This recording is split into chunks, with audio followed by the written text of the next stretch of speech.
Hello friends, நம்ம இன்றைக்கி முருங்கைக்கீரை கடைசல் எப்படி செய்கிறதுன்னு பார்க்கலாம். அதுக்கு தேவையான பொருள்லாம் என்னென்னு சொல்கிறேன், வாங்க பார்க்கலாம். இது ஒரு கைப்பிடி அளவுக்கு துவரம்பருப்பு எடுத்து வச்சுருக்கேன். அதே ஒரு கைப்பிடி அளவுக்கு பச்சைப்பருப்பு எடுத்து வச்சுருக்கேன். இங்கே ஒரு வெங்காயம் கட் பண்ணி வச்சுருக்கேன். ஒரு தக்காளி, 2 பச்சை மிளகா, ஒரு 3 பல் பூண்டு எடுத்து வச்சுருக்கேன். அப்புறம் சின்ன வெங்காயம் வந்து லாஸ்ட்டில் போடுறதுக்காக அது கொஞ்சம் வச்சுருக்கேன். லாஸ்ட்டில் தாளிக்கிறதுக்கு வடகம் எடுத்து வச்சுருக்கேன். முருங்கைக்கீரையை இது மாதிரி க்ளீன் பண்ணி நல்லா கழுவி அலசி எடுத்து வச்சுருக்கேன். இப்போ இதை எப்படி செய்யலான்னு பார்க்கலாம், வாங்க வீடியோக்குள்ளே போகலாம். இப்போ இந்த பச்சை பருப்பையும் துவரம் பருப்பையும் இந்த குக்கரில் போட்டிருக்கேன். நல்லா கழுவிட்டு இது கூட வெங்காயம், தக்காளி, இந்த பச்சை மிளகா, பூண்டு எல்லாத்தையும் போட்டு ஒரு 2 விசில் வச்சு இறக்க போகிறோம். இப்போ குக்கரில் எல்லாத்தையும் போட்டு ஒரு 1.5 டம்ளர் தண்ணி ஊற்றிருக்கேன். நான் இதை கேஸ் ஆன் பண்ணிவிட்டு இப்போ மூடி வைக்க போகிறேன். மூடி போட்டு ஒரு 2 விசில் வரட்டும். வந்த பிறகு திறந்து பார்க்கலாம். மஞ்சத்தூள் கொஞ்சம் போடணும் இதில். இப்போ இந்த வெயிட் போட்ட ஒரு 10 நிமிஷத்தில் இது ஒரு 3 விசில் வந்துடும், கரெக்டாக இருக்கும். அப்போ இறக்கிடலாம். இப்போ இதுக்கு வெயிட் போட்டு குக்கரை மூடி வச்சுருக்கேன். ஒரு 10 நிமிஷத்தில் இது ஒரு 2 விசில் வரட்டும். வந்த பிறகு இறங்கி கீரை போட்டுக்கலாம். அப்புறமா இப்போ இந்த குக்கரை திறந்துட்டேன். பாருங்கள், நல்லா பருப்பு தக்காளி எல்லாம் சேர்ந்து வதங்கிடுச்சு, நல்லா வெந்துருச்சு. இப்போது இது கூட நம்ம கீரையை சேர்த்துடலாம். தண்ணி ஊற்றி நல்லா கொதிக்க வச்சுட்டு அதுக்கப்புறம் இந்த கீரையை போடணும். நல்லா மசிச்சு விட்டுட்டு நான் கொஞ்சம் இதில் 1 டம்ளர் தண்ணி சேர்த்துக்கிறேன்.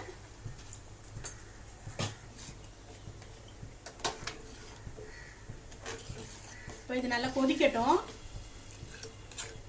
இதில் நான் இப்போ உப்பு சேர்த்துக்கிறேன். இது கொதிச்ச உடனே கீரையை போடலாம். ஒரு 5 நிமிஷத்தில் இது தண்ணி நல்லா கொதிக்க ஆரம்பிச்சிடும். இந்த பருப்பு தண்ணி கீரை போட்டோம்னா முருங்கைக்கீரை சீக்கிரமாக வெந்துடும். அதனால் இது கொதிக்க வச்சு தான் போடணும். நான் இப்போ கொதிக்க ஆரம்பிச்சிச்சு. இதில் முருங்கைக்கீரையை கழுவி க்ளீன் பண்ணி வச்சுருக்கேன். அதை இதில் போடுறேன்.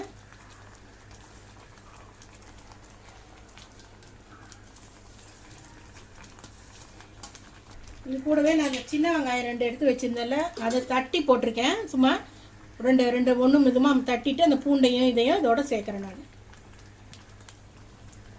நான் இந்த கீரையை போட்டு நல்லா இப்படி கலந்து விடலாம்.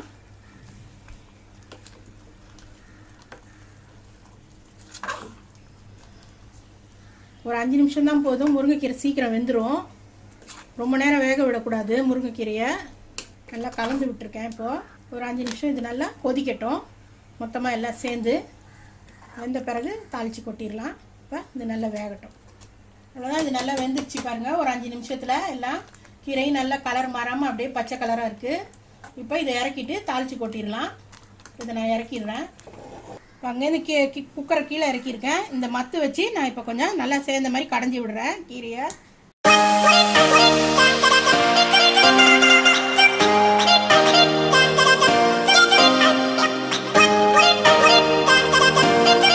நல்லா இப்படி கடைஞ்சி விட்டோம்னா நல்லா ஒன்றா சேர்ந்த மாதிரி இருக்கும். கீரையும் பருப்பு எல்லாம் தனித்தனியாக இல்லாமல்.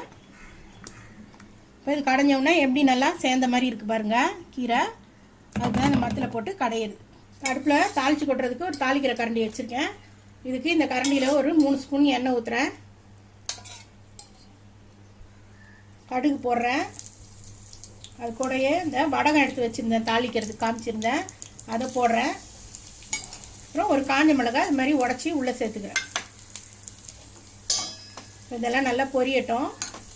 நல்லா வதங்கிடுச்சு. இதை இந்த கீரையில் சேர்த்துடலாம். ஸ்டவ் ஆஃப் பண்ணிட்டேன். இப்போ இதை கீரையில் நான் சேர்த்துட்றேன்.